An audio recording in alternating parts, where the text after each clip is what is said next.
Oleh karenanya saya bersumpah, saya Bahar bin Smith, demi Allah, untuk bangsa, untuk NKRI, untuk rakyat, jangankan hanya di penjara, diancam, difitnah, dihina, dicaci, dimaki, jangankan cuma itu, untuk bangsa, untuk rakyat, nyawa saya, jiwa saya, darah saya murah harganya untuk tumpah, saudara-saudara. Allahu Akbar, Allahu Akbar, Allahu Akbar. Masyarakat Madura siap hancur di Indonesia, siap binasa di Indonesia, siap mati di merah putih, siap bela rakyat, siap membela Islam. Allahu Akbar. Hidup Islam, hidup Islam, hidup Indonesia, hidup ulama, hidup kiai, hidup aswaja, hidup habaib, hidup ahlus sunnah wal jamaah, hidup pondok-pondok pesantren, hidup NKRI. Allahu Akbar. Nah, urusan dunia dia jadi kaya raya, apakah dia dapatkan itu dengan secara langsung kontan? Enggak kan? Susah nggak dia? Capek nggak dia? Itu untuk urusan dunia susah dulu, capek dulu, ngangkat-ngangkat besi dulu, mangkul-mangkul besi dulu, jadi kuli dulu. Bagaimana dengan urusan akhirat yang sifatnya kekal, yang sifatnya abadi? Tidak ada penghalang antara seseorang dengan ilmu, walaupun ilmu datangnya dari orang yang lebih muda darinya. Jadi tidak ada batasan untuk menuntut ilmu. Ente mau belajar sampai botak pala ente, kalau nggak ada khidmat, nggak ada taat, nggak ada akhlak, nggak ada adab, nggak bakal dapat berkah dan manfaatnya ilmu. Makanya saya tanya semuanya di sini, pengen manfaat nggak ilmunya? Pengen manfaat nggak? Pengen barokah nggak? Khidmah, layani guru.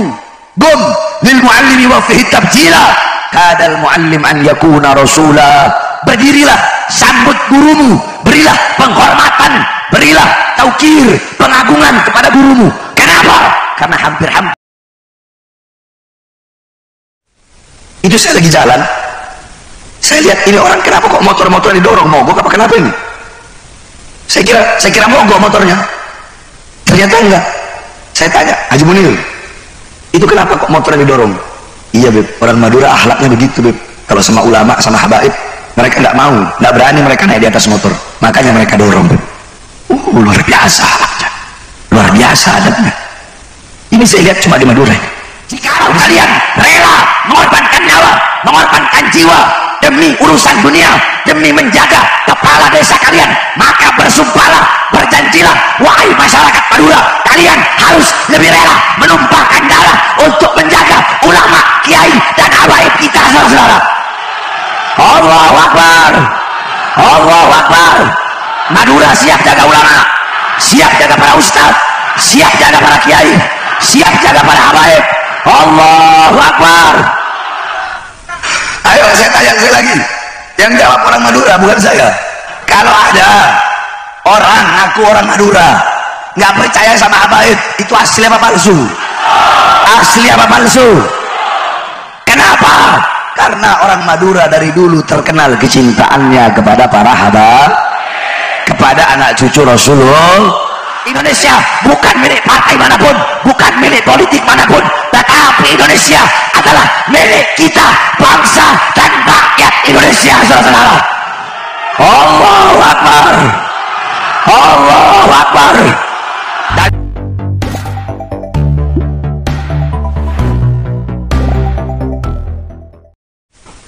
Assalamualaikum warahmatullahi wabarakatuh.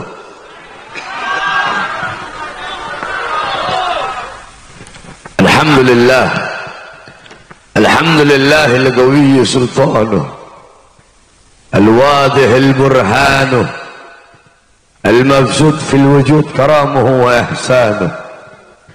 Allahumma salli wa sallim wa barik wa karrim wa azzim ala nuril anwar wa sirril asrar wa tiryakil akhyar wa miftahi babil yasar Sayyidina wa maulana Muhammad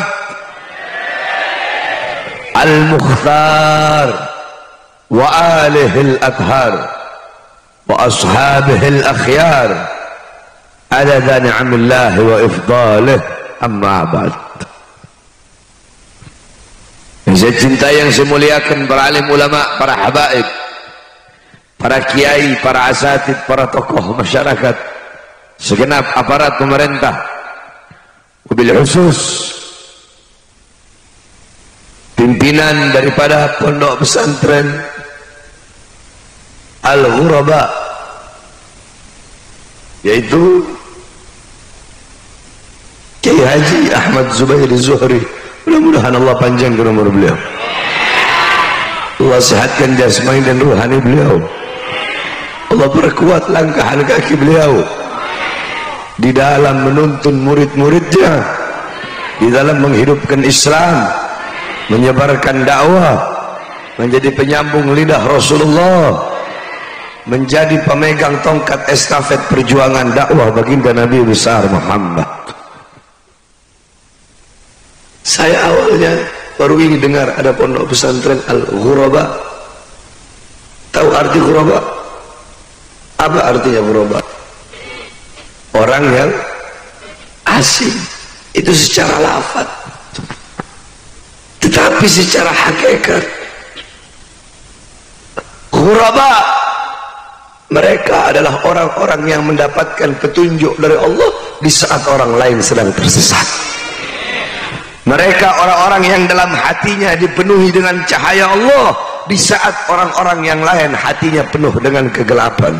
Ghuraba adalah orang-orang yang dekat dengan Allah, taat, patuh, tunduk kepada Allah. Ghuraba adalah orang-orang yang dimana di saat banyak orang-orang di luar sana terlena, tertipu dengan dunia, harta, pangkat, jabatan, tahta, kekuasaan, ghuraba tidak tertipu.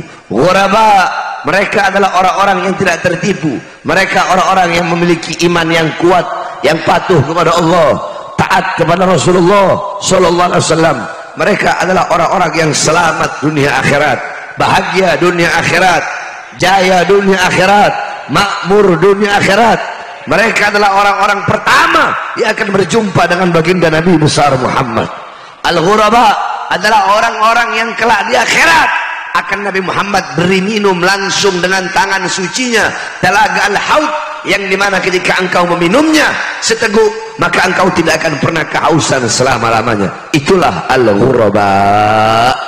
Mudah-mudahan kita menjadi ghuraba, kita menjadi orang-orang yang asing. Nggak apa-apa kita dianggap asing, saudara-saudara, sebab sekarang Islam itu dianggap asing. Rasulullah sudah bilang Islam itu awalnya asing dan bakal kembali kepada asing. Islam itu awalnya asing dan bakal kembali kepada asing. Sekarang yang mengasingkan orang Islam, yang mengasingkan ajaran Islam, yang mengasingkan syariat Islam bukan orang kafir, bukan orang Kristen, Buddha, Hindu, bukan, tetapi orang yang mengaku Islam itulah yang mengasingkan syariat dan ajaran baginda Nabi besar Muhammad sallallahu alaihi wasallam. Saya mau tanya, jawab semua di luar sana, yang paling banyak mengikuti budaya barat, pakai rok mini, pakai tank top, perempuan-perempuan yang buka aurat, yang paling banyak orang kafir apa putri-putri Islam? Orang kafir apa orang Islam? Di Indonesia yang paling banyak merayakan hari-hari Valentine, malam tahun baru, hari-hari besar, orang-orang barat, orang-orang kafir. Siapa yang paling banyak merayakan? Orang kafir apa orang Islam? Orang kafir apa orang Islam? Bahkan anak-anak muda kita malu untuk pakai sarung, merasa asing untuk pakai peci. Mereka terbiasa dengan pakai levis, sobek. Disuruh pakai jilbab, kenapa nggak mau pakai jilbab? Enggak, nanti saya dimusuhi, nanti saya dijauhi, nanti saya dianggap aneh, nanti saya dianggap asing. Maka beruntunglah orang-orang yang asing tersebut, ghuraba. Beruntunglah orang-orang yang menjadi ghuraba. Saudara-saudara, saya tidak akan lama karena saya sedang dalam keadaan sakit, terus 3 hari belum tidur. Jadi karena ini acara apa ini? Haflah imtihan. Saya akan membahas tentang santri. Saudara-saudara, saya mondok 18 tahun. Dari kecil saya mondok. Dari saya masih umur 6 tahun. Hampir 20 tahun lah saya mondok. Nah, Al-Imam Asy-Syafi'i radhiyallahu anhu di dalam diwannya beliau berkata, semua santri pasti tahu ini. Man lam yadhuq dhullat aw murra, man lam yadhuq dhulla aw murra ta'allumi sa'atan tajarra'a fi dhullil juhli tula hayati. Wa qala ba'dul hukama man lam yahtamil dhulla aw murra ta'allumi sa'atan baqiya fi dhullil juhli abada. Apa kata Imam Syafi'i? Barang siapa yang tidak menelan hinanya, pahitnya, tidak mau merasakan hinanya, susahnya, pahitnya menuntut ilmu sesaat, maka dia akan menelan hinanya, pahitnya, bodoh seumur hidupnya. Dan sebagian para ahli hikmah, para ulama-ulama berkata, min ahlil bawatin, barang siapa yang nggak kuat, nggak tahan, tidak kuat, tidak tahan banting dengan susahnya, dengan capeknya, dengan hinanya menjadi santri, belajar, maka yang tersisa dalam hidupnya adalah kebodohan abada selama-lamanya. Berarti beliau-beliau mengajarkan yang namanya santri itu nggak enak. Betul? Yang namanya ngaji, nuntut ilmu itu nggak enak. Nggak ada. Itu kalau mau enak jangan jadi santri, jadi artis sama TikTok. Namanya santri itu nggak enak, saudara-saudara. Di sini diajarkan. Saya tanya kepadamu, semua jawab. Kalian ingin menikmati keindahan yang keindahan puncak, apa yang harus kalian lakukan? Berarti mendaki itu adalah syarat bagi kalian untuk menikmati keindahan puncak. Ketika mendaki capek nggak? Jawab yang keras, capek nggak? Lelah nggak? Ketika udah sampai di atas, hilang nggak capeknya? Hilang nggak lelahnya? Nikmat nggak? Senang nggak? Bahagia nggak? Berarti capek, susah itu syarat untuk kalian ingin menikmati keindahan puncak gunung. Kalian ingin mutiara yang indah, apakah bisa kalian dapatkan begitu saja? Tidak. Apa yang harus kalian lakukan? Menyelam dalam lautan, tahan napas, basah, menyelam, itu adalah syarat untuk mendapatkan mutiara yang indah. Saya tanya, madu berasal dari mana? Jawab, madu berasal dari mana? Nah, kalau kalian tanya sama semua orang, atau kiai-kiai, ustadz-ustadz, habib-habib, ulama dari ujung barat sampai ujung timur, kalian tanya madu berasal dari mana, mereka bakal jawab madu ya berasal dari lebah. Tapi kalau kalian tanya kepada Bahar bin Smith, Beb, madu berasal dari mana, saya akan jawab madu berasal dari bunga yang terluka sebab sarinya dihisap oleh sang lebah. Maka syarat adanya madu yang menjadi obat penyembuh itu adalah terlukanya si bunga. Si bunga menahan sakit, si bunga menahan siksa. Agar apa? Agar ada madu yang menjadi penyembuh bagi manusia. Kayu gahru, tahu kayu gahru? Gahru yang asli, gahru asli itu kalau kau cium begini nggak ada baunya. Kalau dicium nggak ada baunya. Kalau kayu gahru dicium ada baunya, itu gahru palsu tuh. Kayu gahru yang asli dicium begini nggak ada baunya. Tapi apabila itu gahru bercumbu dengan bara, kamu taruh di arang yang panas, itu gahru, dia rela binasa, rela hancur, dia rela kepanasan, baru keluar semerbak wanginya, saudara-saudara. Berarti apa? Rasa sakit, rasa susah, rasa capek, itu syarat bagi gahru untuk bisa mengeluarkan harumnya. Paham nggak maksud saya? Saya ngasih perumpamaan. Kalau mau nuntut ilmu, kalau mau jadi santri, ya harus susah, ya harus capek. Jangankan kita, ulama-ulama zaman dulu itu beliau-beliau waktu masih menuntut ilmu susah, capek. Al-Imam Jarir ibn Hashim, Al-Imam Jarir ibn Hashim selama 15 tahun 15 tahun beliau menulis, belajar di bawah cahaya bulan. Kenapa? Nggak punya uang untuk beli lentera. 15 tahun nulisnya di bawah cahaya bulan. Al-Imam Syafi'i, beliau orang susah, nggak punya uang untuk beli kertas waktu itu dari kulit. Akhirnya apa? Beliau kumpulkan tulang-tulang unta, tulang-tulang kambing, tulang-tulang sapi, tulang-tulang domba, beliau kumpulkan, kemudian beliau menulis, beliau jadikan sebagai buku, beliau menulis di situ. Udah selesai penuh tulang dengan tulisan beliau, beliau masukkan dalam botol.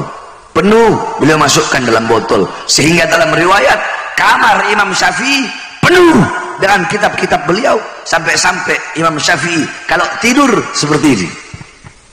Kenapa? Ini udah penuh semua dengan botol-botol dengan kitab-kitab beliau. Susah nggak? Capek nggak? Syekh Abdul Qadir Jailani ketika lagi ngaji, ketika lagi nuntut ilmu, pernah kelaparan fi sahra, di padang pasir. Beliau merangkak, saking laparnya nggak kuat jalan, ngerangkak dan makan pucuk-pucuk daun. Dalam kitab, kau buka kitab Inbahur Ruwat ala Anba'in Nuhat, dijelaskan ulama ahli nahwu zaman dulu itu kalau mau belajar nahwu itu gurunya punya rumah itu harus masuk lewat gorong-gorong.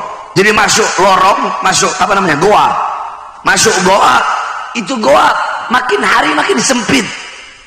Dan itu goa, kalau dalam goa, tahu goa kan, di goa itu kan ada kayak batu-batu tajam begitu tuh.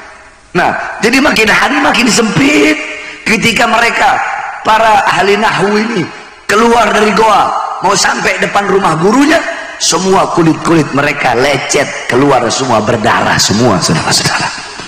Mereka susah, mereka capek, nggak tahu-tahu mereka dapat ilmu, ilmu.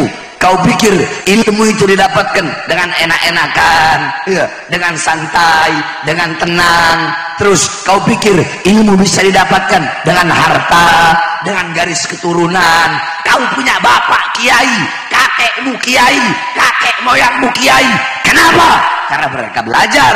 Kalau kau tidak belajar, tak bakal bisa jadi kiai. Laisal mar'u yuladu aliman. Tidak ada seseorang yang dilahirkan dalam keadaan berilmu, gak ada. Nabi dan Rasul saja belajar kok. Nabi Adam alaihissalam, siapa yang mengajarkan asmaul a'zam kepada beliau? Siapa yang mengajarkan? Allah. Nabi Muhammad, apa kata Nabi Muhammad? Addabani Rabbi fa ahsana ta'dibi. Allah yang mengajarkanku, Allah yang mendidikku. Maka sebaik-baiknya pengajaran, sebaik-baiknya pendidikan adalah pendidikanku. Ilmu didapatkan bukan dengan harta, bukan dengan garis keturunan, tapi dengan belajar. Nah, namanya orang belajar harus susah, harus siap capek, harus siap lelah. Saya dulu waktu masih mondok, zaman dulu susah nyari balsem. Buat apa? Tengah malam kita mutola'ah, tengah malam kita murojaah, syarah Ibn Agil, Minhaj, matan Minhajut Talibin Imam Nawawi, syarahnya. Kadang kita pakai Tuhfatul Muhtaj, atau kadang pakai Nihayatul Muhtaj, hasyiahnya. Kadang kita pakai hasyiah Syarwani, kalau syarahnya Tuhfatul Muhtaj. Ar-Risalah Ibn Mukri, kita mutola'ah. Kalau udah ngantuk, susah nyari balsem zaman dulu. Itu cabai, saya gerus. Saya gerus itu cabai, saya taruh begini di mata gitu. Karena nyari balsem waktu itu masih susah. Agar apa? Biar melek terus mata gini, biar kita bisa murojaah, mutola'ah untuk ngafalkan. Kita susah, kita capek, kita hina. Al-Imam Abdullah ibn Mas'ud, beliau berkata, zalaltu taliban fa'azaztu matluban. Aku hina, aku susah ketika aku menjadi pencari, Maksudnya apa? Ketika menjadi pencari ilmu, aku susah, aku hina. Kemudian aku mulia ketika aku menjadi orang yang dicari ilmunya. Contoh, jangankan ilmu yang dimana adalah urusan akhirat. Contoh, ada satu pengusaha, ini pengusaha nih, dia mulai dari nol. Ada kan orang kaya dari keturunan, iya kan? Ini enggak, dia dari nol, dia kerja, pergi ke Jakarta merantau, banting tulang, susah, capek, sampai jadi juragan besi terbesar di Indonesia. Kenapa saya bilang besi? Ya karena yang paling banyak di Jakarta sana orang Madura, juragan-juragan ya jualan besi tua. Betul? Nah, urusan dunia, dia jadi kaya raya. Apakah dia dapatkan itu dengan secara langsung, kontan? Enggak kan? Susah nggak dia? Capek nggak dia? Itu untuk urusan dunia, susah dulu, capek dulu, ngangkat-ngangkat besi dulu, mangkul-mangkul besi dulu, jadi kuli dulu. Bagaimana dengan urusan akhirat yang sifatnya kekal, yang sifatnya abadi? Dan saya ingatkan, menuntut ilmu itu tidak ada batasannya, nggak ada batas. Oh kenapa? Kalian lebih tua, terus nggak mau nuntut ilmu? Gara-gara umur, saya udah tua, nggak mau ngaji, nggak mau nuntut ilmu. Udah cukup, udah cukup. Tidak ada kata cukup menuntut ilmu. Ada seorang murid bertanya kepada gurunya, wahai guru, sampai kapan aku harus ngaji? Sampai kapan aku harus menuntut ilmu? Apa kata gurunya? Selama engkau hidup, selama itu engkau wajib menuntut ilmunya Allah Subhanahu wa ta'ala.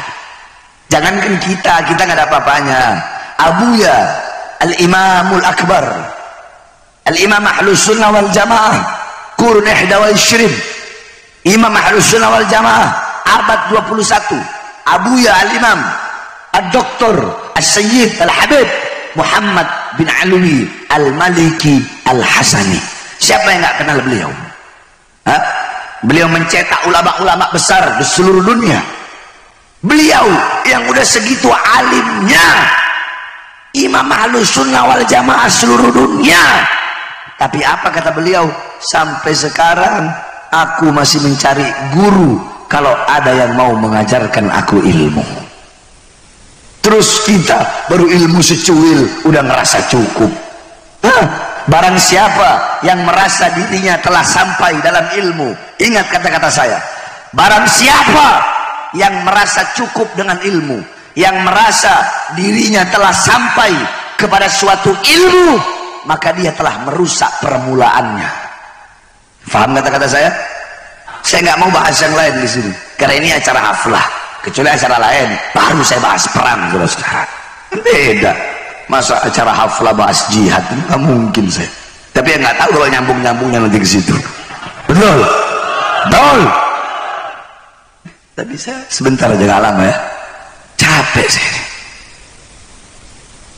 Nah, sampai mana tadi? Sampai mana saya? Loh, kok perang? Bukan, yang ilmu. Sayyid Muhammad bin Alwi Al-Maliki. Apalagi kita. Jadi tidak ada batasan bagi seseorang untuk menuntut ilmu. Ada orang tua, lebih tua umur, nuntut ilmu sama yang lebih muda. Gak boleh gengsi. Gak ada. Tidak ada penghalang antara dirimu dengan ilmu.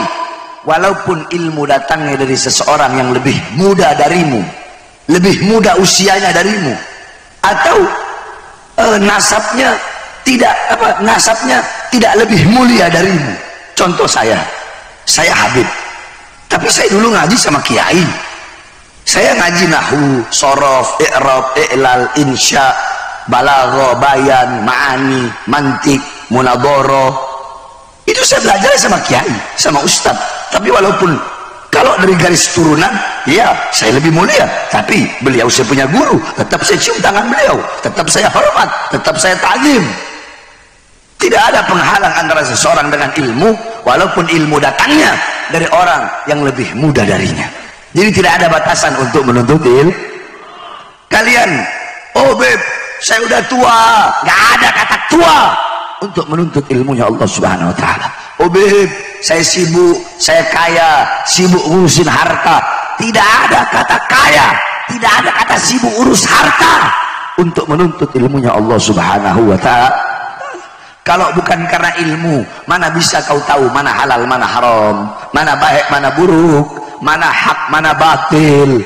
Mana bisa kau kenal Allah, mana bisa kau kenal Rasulullah kalau bukan karena ilmu. Nah, ilmu didapatkan hanya dengan satu cara. Apa itu? Dengan belajar. Sekali lagi, dengan belajar. Jawab yang keras, dengan belajar. Itu yang pertama. Al-ilmu bitta'allum. Ilmu didapatkan dengan belajar, dan belajar harus bersusah payah. Paham? Paham nggak?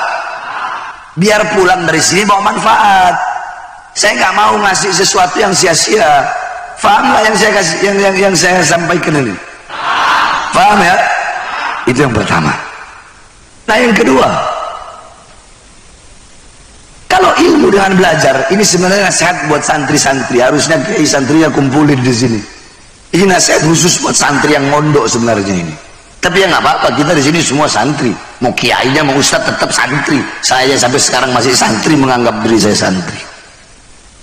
Ilmu didapatkan dengan belajar. Saya mau tanya, coba jawab. Ada pondok punya murid 10.000. 10.000 murid itu keluar. Yang jadi ulama, kiai, pendakwah, kira-kira berapa dari 10.000 itu? Umumnya, pada umum. Atau nggak usah 10.000, 1.000 aja. Kira-kira berapa? Ayo jawab. 100. Nggak sampai. Paling 10. Betul? Betul? Paling 10. 900-nya ya biasa aja. Iya kan? Loh, pertanyaannya, kok bisa begitu, Beb? Bisa. Kenapa? Kamin syajarah, berapa banyak pohon, akan tetapi tidak ada buahnya. Berapa banyak orang yang berilmu, orang berilmu ini banyak, tetapi mereka tidak mendapatkan manfaat dan berkah dari ilmunya. Nah, 1.000 yang keluar dari pesantren, 10 yang jadi pendakwah atau buka pondok, 10 itu mereka orang yang mendapatkan berkah dan manfaat dari ilmu. Berarti yang sisanya nggak dapat berkah, nggak dapat manfaat, cuma dapat ilmu, tapi nggak dapat naf'a wal barokah. Terus bagaimana caranya biar bisa dapat manfaat keberkahan ilmu? Kan itu pertanyaannya. Pengen dapat barokah ilmu, pengen dapat manfaat ilmu. Al ilmu bitta'allum wan naf'a wal barakah bil khidmah. Barokah ilmu, barokahnya ilmu, manfaatnya ilmu itu didapatkan dengan khidmah, melayani guru, taat kepada guru, akhlak kepada guru, adab kepada guru. Di situ ada berkahnya ilmu.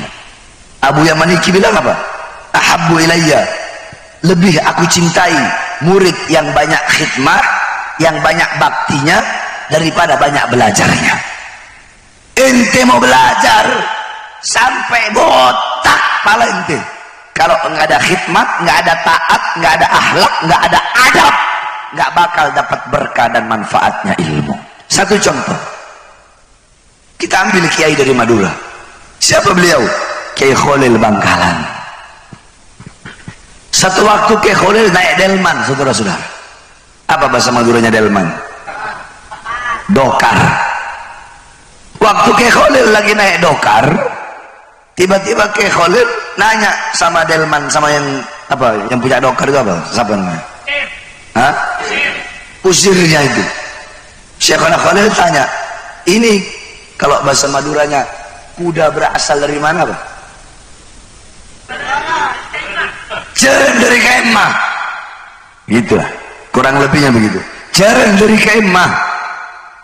Dijawab sama si kusir ini, dari Bima, Kiai. Dari daerah Bima, NTB, Nusa Tenggara Barat. Apa kata Kiai Khalil? Turunkan saya sekarang. Turunkan saya. Saya nggak mau naik kuda yang berasal dari Bima. Kenapa? Karena saya punya guru orang Bima, sehingga saya tidak mau naik kuda yang kakinya pernah menginjak tanah kelahiran guru saya. Coba kau bayangkan, sampai segitunya akhlak dan adabnya Kiai Khalil kepada guru. Makanya jangan heran kenapa beliau-beliau ini mendapatkan keberkahan, mendapatkan jadi wali, jadi kenapa? Bukan dengan banyak belajar, tetapi akhlak, adab serta khidmah. Saudara-saudara, saya punya guru tua, Habib Idrus bin Salim Al-Jufri. Saya tidak pernah berjumpa dengan beliau karena zamannya jauh. Saya punya abah yang berguru langsung kepada beliau. Saya berguru kepada saya punya abah. Saya berguru kepada Habib Husin Assegaf. Saya berguru kepada Al-Ustaz Ahmad Badok. Tiga ini abah saya, Habib Husin Assegaf, Ustaz Ahmad Badok, berguru kepada Habib Idrus bin Salim Al-Jufri. Habib Idrus bin Salim Al-Jufri berguru kepada Habib Abdullah Asy-Syatiri, terus bersambung sampai Rasulullah. Itu sanad saya yang pertama. Sanad ilmu saya yang kedua, saya berguru kepada Abuya Al-Habib Zain Baharun, kemudian Al-Habib Muhammad bin Idrus Al-Haddad, kemudian Al-Habib Saleh Al-Idrus Malang, yang dimana ketiga ini beliau berguru kepada Abuya Sayyid Muhammad bin Ali Al-Maliki, terus sampai kepada Rasulullah sallallahu alaihi wasallam. Yang ketiga, saya berguru kepada abah saya berguru kepada abahnya Habib Abdurrahman, Habib Abdurrahman berguru kepada abahnya Habib Alwi berguru kepada Syekh Arsyad Tawil, Syekh Arsyad Tawil berguru kepada gurunya Syekh Nawawi Al-Bantani, terus nyambung sampai kepada Rasulullah sallallahu alaihi wasallam. Yang keempat, sanad keilmuan saya berguru kepada Abuya Al-Habib Segaf Baharun, Al-Habib Ali Baharun, yang dimana beliau berdua berguru kepada Al-Habib Zain bin Smith. Habib Zain bin Smith berguru kepada Habib Muhammad Al-Haddar, Habib Abdul Qadir bin Ahmad Segaf, terus bersambung sanadnya sampai kepada Rasulullah sallallahu alaihi wasallam. Nah, saya mau cerita guru tua Habib Idrus bin Salim Al-Jufri. Beliau punya murid namanya Haji Amin. Ini Haji Amin luar biasa, saudara-saudara. Ibarat kata, kalau kita baca Fatihah ke Habib Idrus, tapi kalau nggak Fatihah ke Haji Amin, nggak sah.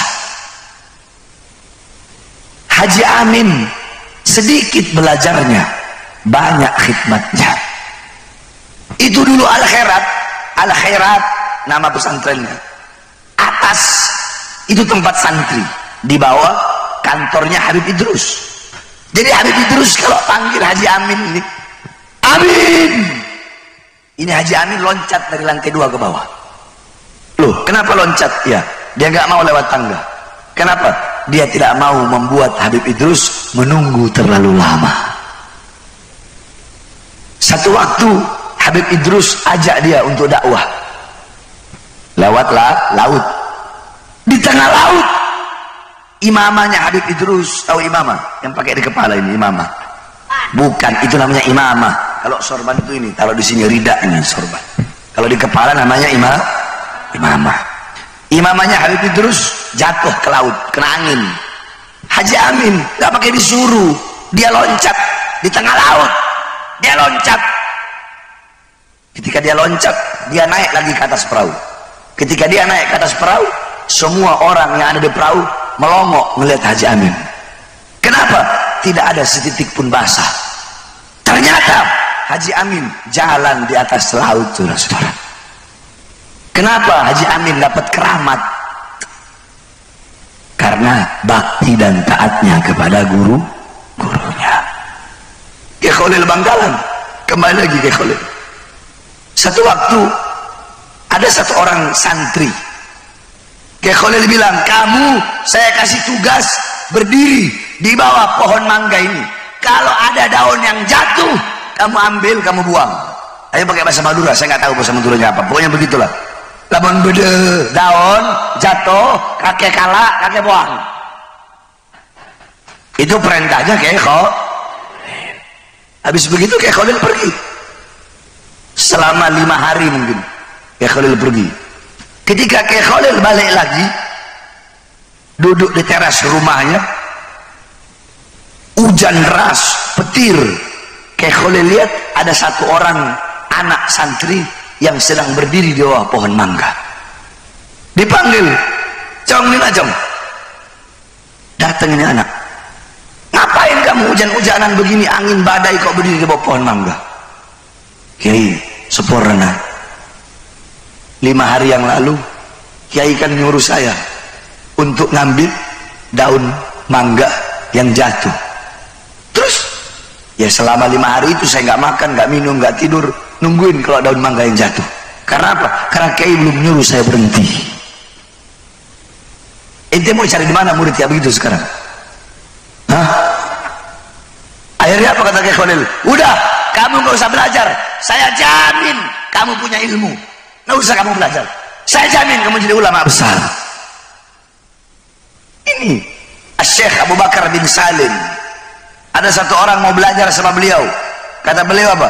"Ntar dulu, mau taklim sama saya, mau belajar sama saya tes dulu ketaatan kamu sama saya. Kamu cari gunung yang paling tinggi, terus kamu loncat ke bawah." Disuruh cari gunung tebing, terus disuruh loncat. Ini kan bunuh diri namanya. Tapi karena saking taatnya, dia nggak mau tahu. Dia pergi naik cari gunung, dia loncat ke bawah. Subhanallah, tidak ada setitik pun luka. Datang ke Syekh Abu Bakar bin Salim. Udah ya Syekh Abu Bakar bin Salim. Kata Syekh Abu Bakar bin Salim, "Tadi kamu melek, tahu melek? Melek atau merem?" "Tadi saya takut, makanya saya merem." "Oh, nggak sah, ulang lagi. Harus melek kamu. Naik ke atas, turun, loncat, melek." Ketika dia loncat melek, dia lihat ada sayap-sayap malaikat yang menampung dia sehingga dia tidak jatuh di atas tanah. Hah? Mau cari di mana santri begitu sekarang? Ada? Di sini ada? Yang kedua, kamu pergi ke masjid di saat orang-orang sholat ngadap kiblat, kamu sholat membelakangi kiblat. Bayangin coba. Jadi ibarat kata ini masjid, kalian ngadap sini kan, sholatnya ngadap kiblat. Nah, ini orang disuruh ngadap sana, ngebelakangin kiblat. Ini santri tadi. Jadi setiap ada orang yang lewat bilang, "Junun, gila, junun, gila, ini orang gila." Orang sholat ngadap kiblat, ini malah belakangin kiblat. Tapi ketika dia sedang sholat, gemetar. Kenapa gemetar? Dia lihat ada Ka'bah di depannya dia. Itu orang yang sholat ngadap kiblat nggak bakal bisa lihat Ka'bah. Dia sholat belakangi kiblat, tapi dia lihat ada Ka'bah di depannya dia. Kenapa? Saking taatnya kepada gurunya. Makanya saya tanya semuanya di sini, pengen manfaat nggak ilmunya? Pengen manfaat nggak? Pengen barokah nggak? Khidmah, layani guru. Gum lil muallimi wa fihi tabjila, kadal muallim an yakuna rasula. Berdirilah, sambut gurumu, berilah penghormatan, berilah taukir, pengagungan kepada gurumu. Kenapa? Karena hampir-hampir seorang guru itu menjadi seorang rasul. Al-Imam Al-Iskandari, beliau berkata, "Uqaddimu syaikhi ala abi." Aku lebih mendahulukan guruku daripada bapakku. Aku lebih mendahulukan guruku daripada bapakku. Ditanya, "Kenapa ya Imam?"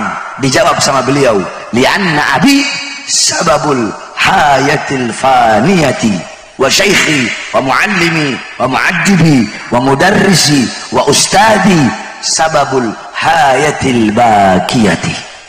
Bapakku adalah sebab adanya aku di dunia yang hina, di dunia yang fana, di dunia yang bakal hancur, di dunia yang bakal binasa. Sedangkan guruku adalah sebab adanya aku, selamatnya aku di akhirat yang sifatnya kekal dan abadi. Rasulullah karena bilang, bapakmu ada tiga. Alladzi yuladuka, bapakmu yang melahirkanmu, maksudnya bapak kita. Yang kedua, yang anaknya kau ambil jadi istrimu, berarti bapak mertua. Yang ketiga, alladzi yu'allimuka, yang mengajarkan kanmu. Siapa itu? Guru. Maka Rasulullah mengatakan yang ketiga inilah yang lebih utama dari semuanya. Begitu mulia seorang guru. Makanya pasang akhlak adab. Tapi kalau orang Madura tidak usah diragukan akhlak adabnya kepada guru. Saya waktu itu ceramah di Podei. Tahu Podei kan? Cuma nyebrang mana Sumeneb. Nyebrang pulau, ada 2 kecamatan. Saya datang ke sana.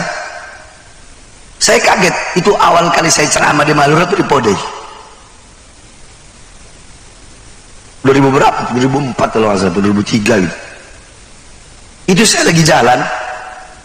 Saya lihat ini orang kenapa kok motor-motor didorong, mogok apa kenapa ini? Saya kira mogok motornya. Ternyata enggak. Saya tanya, Haji Munir, itu kenapa kok motornya didorong? Iya Beb, orang Madura akhlaknya begitu Beb. Kalau sama ulama, sama habaib, mereka enggak mau, enggak berani mereka naik di atas motor. Makanya mereka dorong Beb. Luar biasa akhlaknya, luar biasa adabnya. Ini saya lihat cuma di Madura. Di sini begitu enggak? Makassar. Benar begitu. Sebab yang saya tahu orang Madura itu sebajingan-bajingannya, setukang-tukang caroknya, sepembunuh-pembunuhnya, tapi kalau udah sama ulama begini. Benar itu. Benar. Nah sekarang saya tanya semua orang Madura, kalau demi kepala desa rela carok-carokan, iya kan, rela bunuh-bunuhan demi kepala desa. Siapa kepala desa itu? Hah? Emang dia bisa menyelamatkan mau di akhirat? Hah? Kepala desa cuma butuh sama kamu kalau ada maunya doang. Betul? Rela kalian bunuh-bunuhan ya? Terus kenapa tidak rela mengorbankan nyawa dan jiwa untuk menjaga para ulama? Masuk akal nggak? Masuk akal nggak? Jikalau kalian rela mengorbankan nyawa, mengorbankan jiwa demi urusan dunia, demi menjaga kepala desa kalian, maka bersumpahlah, berjanjilah, wahai masyarakat Madura, kalian harus lebih rela menumpahkan darah untuk menjaga ulama, kiai dan habaib kita, saudara-saudara. Allahu Akbar, Allahu Akbar. Madura siap jaga ulama, siap jaga para ustadz, siap jaga para kiai, siap jaga para habaib. Allahu Akbar. Itu baru orang Madura itu. Kalau ada orang Madura nggak cinta ulama, oh, tes DNA. Berarti Pak, apalagi ada orang Madura bilang, saya tanya, nggak usah saya yang jawab, kalian aja yang jawab. Andaikan ada orang Madura nggak percaya sama Habib, kira-kira orang Madura bukan? Bener.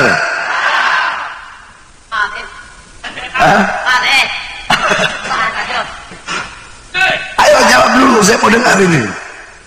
Andaikan ada orang Madura, mau ustadz kek, mau kiai kek, mau gus kek, mau siapa kek, mau rakek, mau siapa kek, tapi nggak percaya dengan adanya Habib, kira-kira itu orang Madura bukan? Kurang keras. Madura bukan? Palsu berarti. Palsu. Emang orang Madura cinta sama Habib? Cinta. Benar. Percaya. Bagus. Berarti sepakat ya? Sepakat ya? Kalau ada orang ngaku Madura tapi nggak percaya habaib, berarti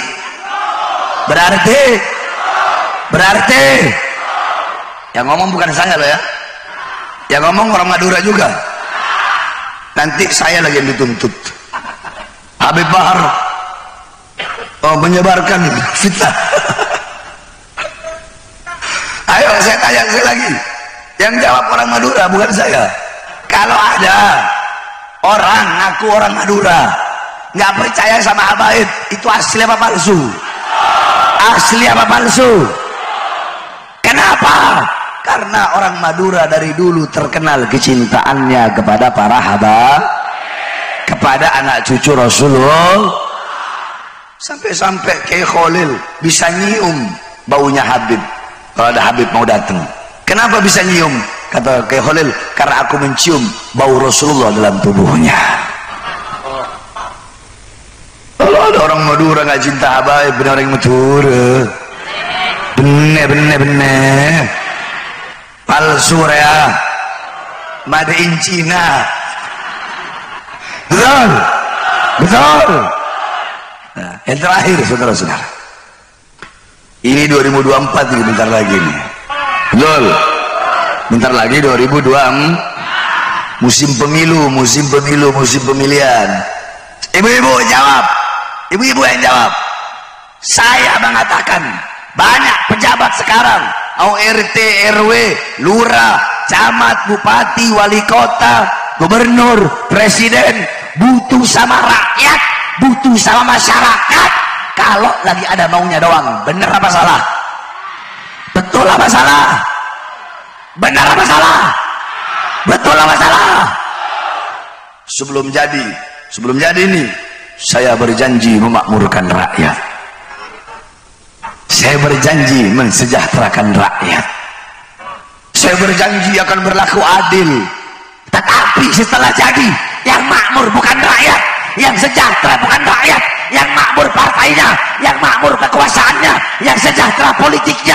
Kita bangsa dan rakyat Indonesia menjadi budak di negara kita sendiri, saudara-saudara. Betul.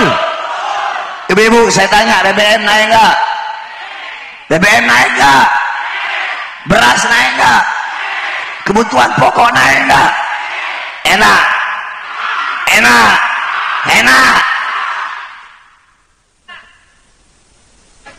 Makanya kalian para pejabat jangan suka biasa berdusta. Pejabat, kami ini rakyat, kami masyarakat. Seragam kalian dari keringat kami rakyat, betul? Jawab semua keras. Seragam mereka dari siapa? Dari siapa? Rumah dinas mereka dari siapa? Kendaraan dinas mereka dari siapa? Senjata yang mereka pakai dari siapa? Dasi mereka dari siapa? Dari kami rakyat. Maka kalian jangan semena-mena kepada kami rakyat, karena kami rakyat adalah ibu kandung kalian. Rakyat di atas segala-galanya, saudara-saudara. Makanya saya katakan bahwasanya Indonesia bukan milik partai politik manapun. Betul? Betul? Setuju? Indonesia bukan milik partai PDI, bukan milik partai Golkar, bukan milik partai Demokrat, bukan milik partai Gerindra, bukan milik partai PKB, bukan milik partai P3, bukan milik partai PKS, bukan milik partai Nasdem. Tetapi Indonesia bukan milik partai manapun, bukan milik politik manapun, tetapi Indonesia adalah milik kita, bangsa dan rakyat Indonesia, saudara-saudara. Allahu Akbar, Allahu Akbar. Dan saya Bahar bin Smith bersumpah demi Allah, saudara-saudara, saya 11 kali masuk penjara. Demi apa? Demi membela rakyat, rakyat yang susah, rakyat yang kelaparan. Tangan saya diborgol, perut saya diborgol, kaki saya diborgol. Saya terpisah dengan anak dan istri saya selama bertahun-tahun. Sampai-sampai saya dari penjara ke penjara lainnya, sampai bawa ke Nusa Kambangan. Untuk siapa? Untuk kalian, untuk rakyat. Oleh karenanya saya bersumpah, saya Bahar bin Smith demi Allah, untuk bangsa, untuk NKRI, untuk rakyat. Jangankan hanya di penjara, diancam, difitnah, dihina, dicaci, dimaki. Jangankan cuma itu, untuk bangsa, untuk rakyat, nyawa saya, jiwa saya, darah saya murah harganya untuk tumpah, saudara-saudara. Allahu Akbar, Allahu Akbar, Allahu Akbar.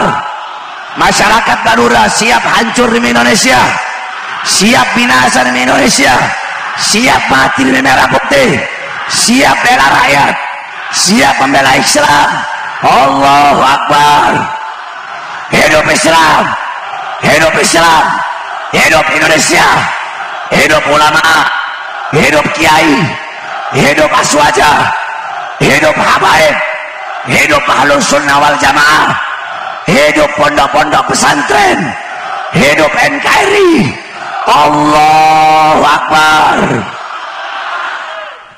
Makanya santri itu harus semangat. Kenapa? Karena kalau bukan karena perjuangan para ulama dan santri pondok-pondok pesantren, tidak akan pernah terbuka gerbang kemerdekaan Indonesia. Betul? Makanya pejabat-pejabat jadi harus berterima kasih sama santri. Betul? Harus berterima kasih kepada para ulama pondok-pondok pesantren, karena waktu itu belum ada tentara. Betul? Belum ada polisi, belum ada negara, belum ada belum ada Indonesia. Yang ada apa? Pondok-pondok pesantren, surau-surau, musola-musola, masjid-masjid, santri-santri. Beliau-beliaulah yang berjuang mati-matian untuk membuka gerbang kemerdekaan Indonesia, sehingga mereka para pejabat-pejabat bisa menikmati semua kekayaan-kekayaan alam yang ada di Indonesia. Bahkan kalau para pengkhianat bangsa bukan hanya menikmati, mereka jual kekayaan-kekayaan alam kita, mereka jual, mereka gadaikan kepada bangsa-bangsa asing, jadi antek-anteknya asing, jadi londo-londo Iran. Oleh karenanya kita sebagai para santri, kita harus bersatu, jangan mau diadu domba. Betul? Para ustadz, para kiai, para habaib, semuanya, para santri, kita semua harus bersatu. Untuk apa? Untuk sama-sama menjaga negara kita tercinta, menjaga Republik Indonesia, menjaga kedamaiannya, ketentramannya, persatuannya. Harus sama-sama kita jaga dari para pengkhianat-pengkhianat bangsa yang ingin menghancurkan persatuan di Indonesia. Sebab kenapa? Sekarang udah mulai, kalian kan tahu sendiri, Habib sama Kiai mau dipisah, Habib sama Kiai mau dibentur. Ayo, saya mau tanya kiai-kiai di sini, mau dibenturkan sama Habib? Mau dibenturkan sama habaib? Ada upaya-upaya itu sekarang itu. Upaya-upaya mau membenturkan habaib dengan para kiai. Karena mereka tahu cara ngerusak Indonesia cuma itu. Benturkan Habib dengan kiai, otomatis pengikut Habib dan pengikut kiainya bentur. Nanti timbulnya chaos. Chaos di mana-mana, hancur di mana-mana. Nah, itu kesempatan bagi mereka untuk merampas kedaulatan rakyat Indonesia, kedaulatan negara kesatuan Republik Indonesia. Makanya kita, para ustadz, para kiai, para habaib, jangan mau diadu domba. Betul? Kita harus bersatu. Sebab udah menjadi adat istiadat. Kita orang, para habaib, belajar sama kiai. Nanti si kiai belajar sama habaib. Nanti si Habib belajar lagi sama kiai, kiai belajar lagi sama habaib, terus nyambung sampai kepada kakeknya para habaib. Siapa? Rasulullah Sallallahu Alaihi Wasallam. Nah sekarang saya tanya, ayo kiai yang jawab. Kalau ada kiai benci sama habaib, pantas nggak dipanggil kiai? Ayo para kiai jawab.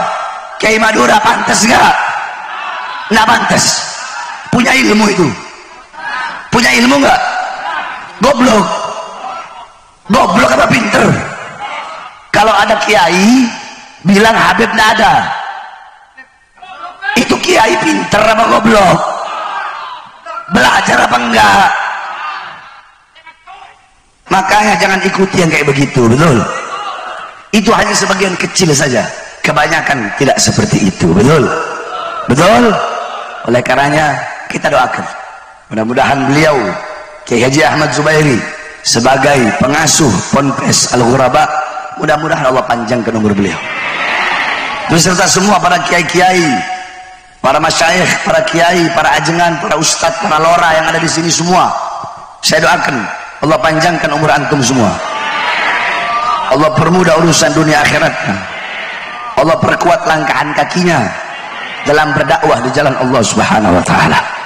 Begitu juga semua yang hadir di sini. Nanti saya kasih ijazah sama kiai-kiai di sini. Saya kasih ijazah Al-Fatihah dengan iyyaka na'budu wa iyyaka nasta'in 11 kali. Terakhir sekaligus penutup. Jadi 11 hajat. 11 hajat. Setiap baca iyyaka na'budu wa iyyaka nasta'in, diam, tahan napas. Tahan napas, tahan napas tuh hati minta sama Allah. Bisa? 11 kali, berarti 11 hajat. Atau pas satu kali tahan napas itu mau cepet-cepet sekali 2-3 hajat ya nggak ada masalah. Pokoknya iyyaka na'budu wa iyyaka nasta'in 11 kali. Siap? Sama-sama kita baca. Bismillahirrahmanirrahim. Alhamdulillahi rabbil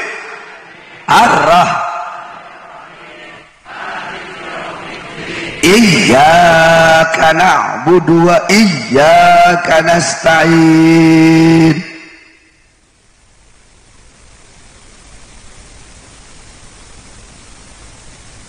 Iyyaka na'budu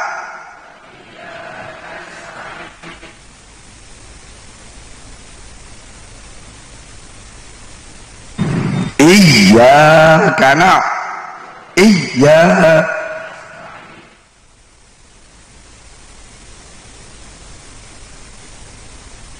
iyyaka na'budu iyyaka na'budu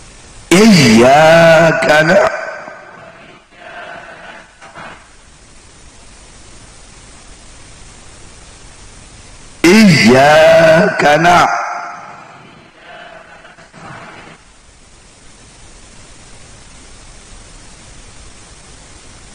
iyyaka na'budu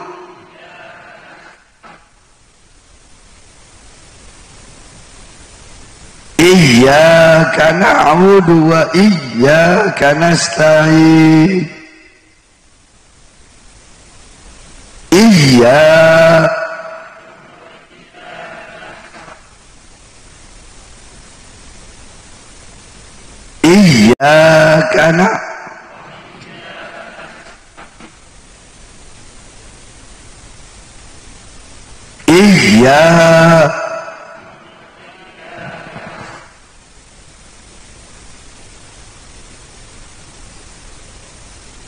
ihdinas siratal ladzina an'amta 'alaihim ghairil maghdubi 'alaihim waladdallin. Ayuhal asatid, أجزتكم هذه الإجازة الفاتحة بإياك نعبد وإياك نستعين 11 مرة إخلاص لله تعالى. Udah saya jasakan sama kiai-kiai itu, insya Allah paling ampuh udah itu. Ya, sama jangan lupa kalau ba'da maghrib, ini zaman akhir zaman, biasakan ba'da maghrib baca rotib haddad, ba'da isya rotib aptos. Sebelum jam 12 malam hizib bahar, hizib nasor, kencengin Syabil Hasan Asyadili. Ya, kalau bisa hizib nasornya 40 kali, hizib baharnya 40 kali. Sebelum subuh doa fajar, ba'da subuh relatif, sebelum duhur futuhatul arsyiyah, ba'da duhur mafatihus sa'adah, doa fagil mugaddam, hizib nawawi, hizib khafi, wirid sakran. Sebelum asar wirdul kabir, wirdul soghir, Syekh Abu Bakar bin Salim. Ba'da asar hizib bahar, hizib nasor, Syabil Hasan Asyadili sama hizib nasornya Imam Haddad. Sebelum maghrib wirdul latif, ba'da maghrib ratib haddad. Begitu terus setiap hari. Kalau mingguannya malam Rabu baca Hadrobah Saudan, malam Kamis baca Burdah, malam Jumat baca Maulid, malam Sabtu, malam Minggu, malam Senin baca Dalailul Khairat, malam Selasa baca Jaliyatul Qadar. Bisa kan? Bisa, dengernya aja udah puyeng kali ya, udah pusing. Loh, itu amalan santri-santri di pesantren saya, wiritannya begitu terus setiap kali. Santri saya wiritannya begitu. Makanya kalau mondok tempat saya itu nggak lama. 1 tahun udah pinter baca kitab kuning, 1 tahun itu udah bisa ngajar, saya yang jamin. Nggak ada kebal-kebalan. Kakeknya kita orang Imam Husain aja nggak kebal kok, dipotong lehernya, mas, dipotong lehernya. Buat apa ilmu kebal-kebal gitu? Nggak perlu. Kalau ilmu bela diri ya, ilmu kebal-kebal nggak ada. Sebaik-baiknya pelindung adalah Allah, bukan kebal. Ketika engkau berlindung kepada Allah, ketika engkau berlindung kepada Allah, adakah pelindung yang lebih baik selain Allah? Ketika engkau meminta pertolongan kepada Allah, adakah penolong yang lebih hebat dari Allah? Nabi siapa yang digergaji? Ayo jawab. Nabi siapa? Nah, yang jawab jangan para kiai, kalau kiai udah pasti tahu. Nabi siapa? Oh, apa Kak Kemat? Oh, mon kiai na ngomong Zakaria, kakek ngekot Zakaria, kakek pelor. Nabi Zakaria dikejar oleh orang Yahudi, dikejar Bani Israel. Ada pohon, Nabi Zakaria bilang, wahai pohon, terbelahlah, karena aku ingin bersembunyi di balikmu. Itu pohon kebelah dua, Nabi Zakaria masuk. Itu pohon ketutup lagi. Orang Yahudi nyari, mana nih Nabi Zakaria? Iblis bilang, tuh Zakaria sembunyi di pohon, digergaji, badan beliau terbelah dua. Ulama berkata, kenapa? Karena Nabi Zakaria mintanya sama pohon, bukan sama Allah. Andaikan mintanya sama Allah, maka pasti akan Allah berikan keselamatan. Sebagaimana cerita, yaitu di zaman Sayyidina Umar bin Khattab, ada seorang anak yang intinya anak itu lahir dalam kubur sampai dia dewasa diambil oleh bapaknya. Kenapa? Karena sebelum bapaknya pergi, bapaknya ngomong, dipegang perut istrinya sambil berkata, ya Allah, aku titipkan anak yang berada di dalam janin istriku. Dia pulang, istrinya meninggal. Walaupun istrinya meninggal dalam kubur, tapi anaknya masih tetap hidup sampai anaknya besar. Itu anak dinamakan Ibn Mayyit. Anaknya mayat. Kenapa? Karena lahirnya ibunya udah meninggal. Itulah kekuatan doa, kekuatan wirid, kekuatan hizib. Maka jangan lepas dari itu. Paham? Ya, saya ijazahkan tadi itu. Mau terima ijazahnya? Tapi diamalin. Ingat. Ayo coba, habis maghrib apa? Ratib Fatihah. Ratib habis isya tempat pos. Jam 12 malam hizib bahar, hizib nah. Sebelum subuh doa fajar, habis subuh wirdul latif, sebelum duhur futuhatul arsyah, pada duhur mafatihus sada, hizib nawawi, hizib khafi, doa fagil mugaddam, sama wirid sakron. Kalau nggak tahu minta sama kiai ini pada tahu semua itu. Nah, terus sebelum asar wirdul kabir, wirdul sogir, syabakar bin Sa'ad. Habis asar hizib bahar, hizib nasor, sama hizib nasornya Imam Haddad. Sebelum maghrib wirdul latif, habis maghrib ratib. Begitu terus setiap hari, sebulan mumbul kakek, terbang, bisa terbang gitu. Paham? Sebelum saya tutup, saudara-saudara, saya ini sedang bangun pondok pesantren. Sampai sekarang masih pembangunan. Saya bangun pondok pesantren saya itu pakai darah, pakai air mata. Pondok pesantren saya salaf, nggak ada sekolahnya, khusus diniyah. Di situ dipelajari 32 fan mata pelajaran. Fikih, usul fikih, ayatul ahkam, tafsir ayatul ahkam, hadisul ahkam, syarah hadisul ahkam, tauhid, lughah, nahwu, sorof, i'rab, i'lal, insya, imla, bayan, ma'ani, mantik, munadhara, mujadalah, muhawarah, tafsir bil ma'thur, tafsir bil dirayah, tafsir bil ra'yi, tajwid, hadis, mustalah hadis, takhrij hadis, tarjih hadis, ilmu tarjih wa ta'dil, dan lain-lainnya. Itu pondok saya gratis, nggak bayar. Kenapa saya bikin pondok pesantren gratis? Karena saya ngelihat, miris hati saya ngelihat masuk pesantren 15 juta pendaftarannya, 20 juta, udah gitu ilmunya nggak seberapa. Makanya saya bikin pondok pesantren gratis, masuk gratis, tiap bulan semampunya mau bayar berapa? Mampu 50.000, ya 50.000 bayar buat nambah makannya anak-anak. Jadi kalau anak-anak, kalau saya nggak makan, ya anak-anak santri nggak makan, sama-sama kita nggak makan. Saya bikin pondok pesantren, kalau saya mau, kalau mau itu pesantren nggak pakai apa namanya semen, pakai emas saya pakai itu. Kalau saya mau terima dana dari pejabat. Berapa banyak pejabat-pejabat yang datang ke saya bawa 3 cek dari Inggris pound sterling, cek dolar Amerika, sama cek BCA Indonesia.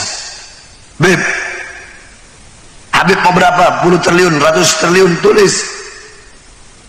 Yang penting Habib diem-diem aja di pondok, nggak usah ceramah bahas-bahas pemerintah. Pondok Habib kami bangun semewah mungkin. Apa yang Habib mau kami kasih? Apa jawaban anak? Mohon maaf, saya nggak bisa kalian beli. Kalau Ustadz Kiai Habib yang lain mungkin bisa kalian beli. Bahar bin Smith sampai mati nggak bakal kalian bisa beli.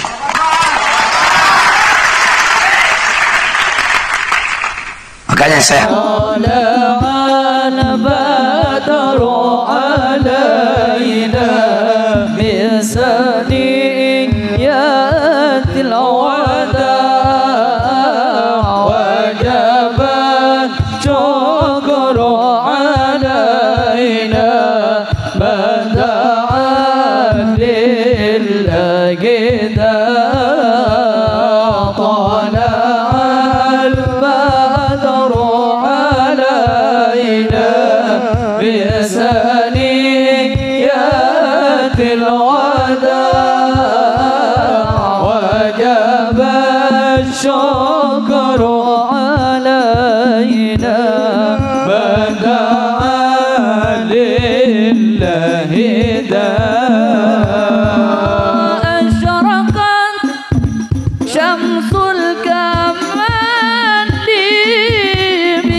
ختام الأنبياء يا إمام الأولياء يا ختام الأنبياء رحمة أرسلت طه رحمة أرسلت طه يا طه ما كذا بعد طايا طلع البدر علينا بثنيات